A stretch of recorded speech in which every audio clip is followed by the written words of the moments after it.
प्रेमानं ज्ञानोबराय विठ्ठाई म्हणतात आणि किट्टाई म्हणतात. विठ्ठाई किट्टाई माझे कानाई कृष्णाई देवाई ओ. काही म्हणा प्रेमानं.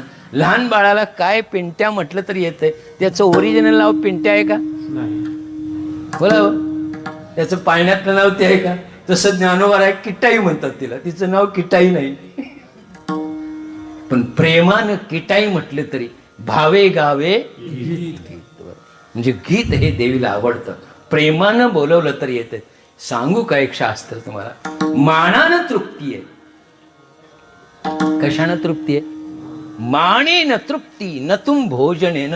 तुमचा नैवेद्य किती मोठा आहे, किती पंचपक्वानाचा आहे, त्याच्यापेक्षा तो किती प्रेमानं दिलाय. म्हणून देवीला भाजी भाकरच आवडते. काय आवडते? जेवण वाढत असताना आता इथं आपण जेवलो. मानानं जेवायला वाढलेलं वेगळं. या या जेवा. जेवायच्या अगोदर पोट भरतंय. बरोबर आहे. मान नसेल तर ह्याला कोणी सांगितलंय? जेवल काय पळल. त्यात एखाद्याला चांगलं काहीतरी झालं तरी आगाव खाण्याची शक्यता असते. फुगडगावला म्हणून काय खायची पद्धत? खाईल काय खाल्याला वकल. आता इकडं नवरात्रात काही 5 नारळ तोरण देवीला घेऊन येतात. ते प्रेमानं द्यावं काय वाजवीत? बोला बोला. म्हणजे आपण एखाद्या राजाच्या घरला जावावं आणि भाजी भाकरी वाजवीत न्यावी. अरे त्याच्या घरात पंचपक्वान आहेत रोज आणि तू भाजी भाकरी वाजवत न्यालास. अरे ती अन्नपूर्णा आहे. जगाची आई तू. विश्वाची जननी. विश्वाची पालन पोषण करणारी माता आहे ती. कुणाची? विश्वाची. तिची का नवरात्र आणि का पूजा करायची आहे? विश्वाचं पालन पोषण करायची जबाबदारी कोणाची आहे? आई साहेबांची आहे. लक्षात घ्या. प्रत्येक जीवाचं पालन पोषण करणारी आहे ती. म्हणून तिचा उपकार मानायचे. आम्ही काय पोचतो? हम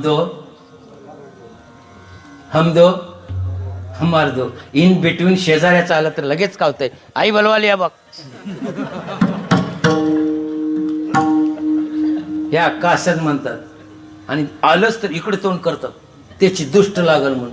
हे घास घाल गए अक्का त्याच्या तोंडात. तो ईश्वर स्वरूप आहे. तुझ्या पोराच्या पोटाबरोबर त्याच्या पोराच्या पोटात तेवढ्याच प्रेमानं घास घातलास ना तर परमात्मा तृप्त होईल. म्हणून पूर्वी आम्ही जेवत्याला ताटातलं अन्नदान करण्याकरता 7 उघडी दारं होती आमची. 1 BHK 2 BHK बेंगलोर आल्यामुळं पुढची दारं काय झाली? धर्माचा दरवाजा बंद करून टाकला. कशाला कीर्तनी माया आणि ब्रह्म सांगित बसाय सर. व्यवहार कळना लोकांना. कुत्री येतात का आता तुमच्या दारात? पूर्वी कुणाच्या तरी दारात कुत्रं जाईत नव्हतं म्हणून गावात म्हण असायची त्याच्या घरात कुत्रं बी जाईत नाही. आता कुणाच्याच घरात कुत्रं जाईल. माणसं सोडा. खरंय खोट आहे. आणि तेवढ्यावर लोक थांबली नाही. आतनं दुर्बीण लावली आणि कोण आलाय ते बघून दार उघडायचं.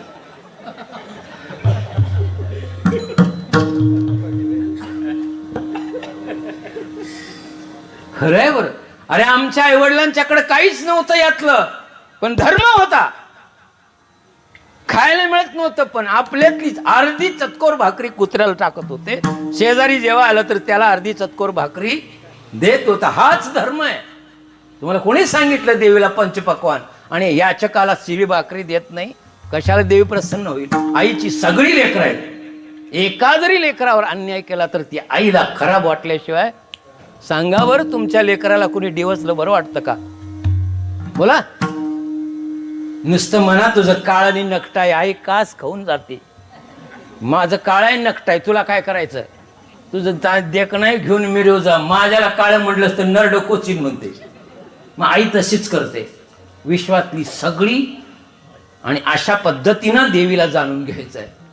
स्वार्थापोटी नाही. दार देऊन दे नवरातन बसतो. तुझ्या बाबान कधी नवरातन असं होतंय? शेजाऱ्याची मस मरून दे नवरातन बसतो. तुला काय मिळते रे तुझ्या? आणि ती आई काय गुंड आहे, तिची मस्मार आहे, सुपाऱ्या घेऊन. किती अज्ञानपणाची भक्ती आहे दादा. आणि हेच संत सांगतात, व्यापकत्वानं विचार करा. हिंदू हा वसुदैव कुटुंबकम हे आपलं ब्रीद आहे. आणि असं कुणी केलं असं म्हणाल. नवरात्री मी सांगितल्याप्रमाणे छत्रपतीने केलं नव, म्हणून जगन्माता प्रसन्न झाली आणि काय दिलं. म्हणून आमच्या टोप्या साबित आहेत रे वारकऱ्यानो. म्हणून आमचे सत्ते, म्हणून मला छत्रपती शिवाजी महाराज की जय भवानी.